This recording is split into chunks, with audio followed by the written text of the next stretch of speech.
نبی کریم صلی اللہ علیہ وسلم نے عید الفطر کی نماز پڑھی، پھر اس کے بعد خطبہ دیا۔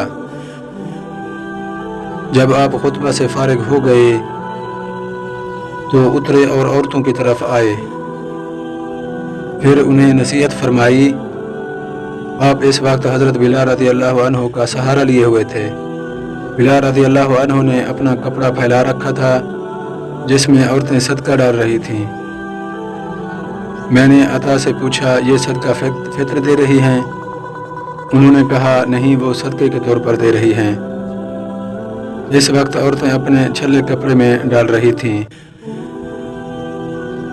میں نے عطا سے پھر پوچھا کہ اب بھی آپ امام پر اس کا حق سمجھتے ہیں کہ وہ عورتوں کو نصیحت کرے؟